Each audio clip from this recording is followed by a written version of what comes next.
Bonsoir à toutes et à tous, chères pontoisiennes, chers pontoisiens. Vidéo habituelle maintenant à l'issue de notre dernier conseil municipal de l'année 2022. Un conseil extrêmement chargé puisqu'il comptait pas moins de 40 points à l'ordre du jour, ce qui veut dire qu'il y a beaucoup de dossiers qui sont en train de sortir. Alors je vous rassure tout de suite, je ne vais pas vous parler des 40, mais au moins de 2 ou 3 d'entre eux qui me semblent extrêmement importants parce que ça correspond à des vrais besoins pour la ville. Le premier d'entre eux, c'est le vote par le Conseil donc, de notre politique d'attractivité médicale. Vous êtes nombreux, et on est tous concernés par ça, à constater le manque de médecins à Pontoise. Alors c'est pas qu'à Pontoise, c'est l'ensemble du Val d'Oise, c'est même la région Île-de-France qui est le premier désert médical de France. Une fois qu'on a fait ce constat, on ne peut pas rester les bras ballants ou les bras croisés. Et c'est la raison pour laquelle nous avons proposé au Conseil donc une politique pluriannuelle qui vise, à attirer de nouveaux médecins. Comment on fait? C'est tout simplement en créant un guichet unique, par exemple, et en prenant à notre charge un certain nombre de tâches administratives, en les aidant, en payant le salaire, par exemple, des assistantes médicales qui s'occupent du travail administratif de manière à ce que les médecins dégagent davantage de temps pour soigner, parce que c'est juste leur métier. Le métier d'un médecin, ce n'est pas de faire de l'administratif, c'est de nous soigner. Et puis, donc ça, c'est pour l'attractivité des nouveaux médecins. On souhaite également aider les médecins qui sont sur la commune d'ores et déjà à s'y maintenir. Donc là encore, en les aidant en termes de loyer, s'il devait y avoir un départ sur l'un des médecins qui composent le cabinet. On veut attirer également les étudiants puisque nous avons voté donc une bourse de 5 000 € par an sur les 4 dernières années d'études des étudiants donc, médecins dès l'instant où ils s'engagent à s'installer ensuite à Pontoise. Et on fait la même chose avec les médecins qui s'engagent à les prendre en stage parce qu'évidemment on a tous été confrontés, ou l'êtes peut-être si vous avez des enfants en âge de faire des stages. Faire un stage, c'est bien à condition d'avoir une entreprise qui accepte de nous prendre. Eh bien, c'est vrai aussi pour les médecins et pour les étudiants en médecine.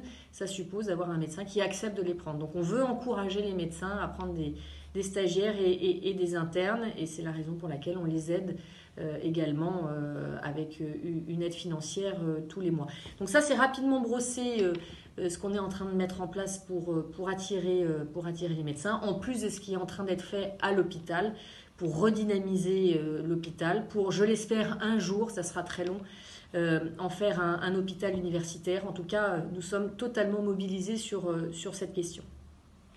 Autre sujet très important et dont on parle aussi beaucoup, le sujet de la sécurité. Malheureusement, cet été, Pontoise a fait la une des médias à la suite des rodéos urbains, notamment à Marcouville, mais pas que.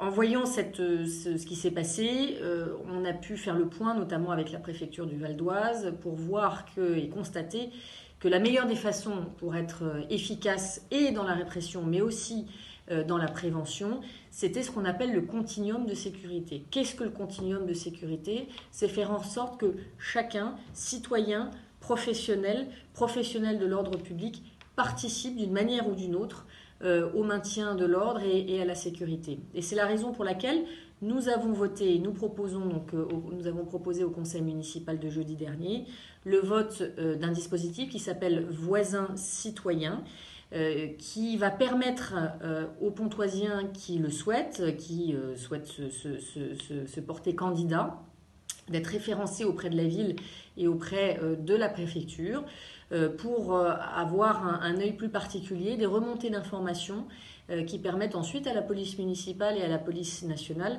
d'être beaucoup plus efficaces et donc ainsi de participer à ce continuum de sécurité qui est absolument indispensable si nous voulons garantir la sérénité d'un quartier, par exemple.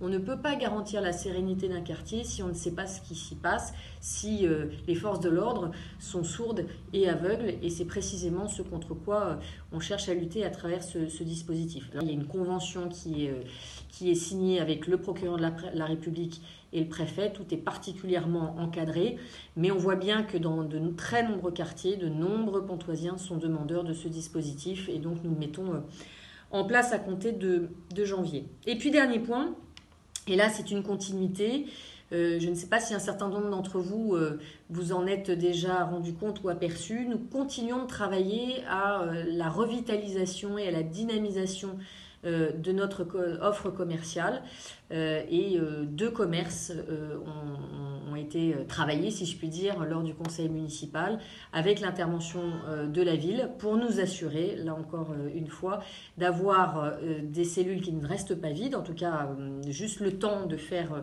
le changement de commerçants. Je ne vous en dis pas plus puisque j'espère que ça donnera l'occasion de belles inaugurations au premier trimestre 2023.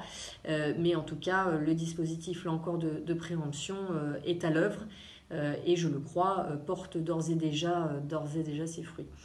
Je tenais donc à l'issue de ce conseil municipal également à vous souhaiter un très joyeux Noël, de belles fêtes de fin d'année. J'espère que vous aurez l'occasion d'en profiter avec les vôtres, ceux qui vous sont proches, votre famille bien entendu, et ou vos amis.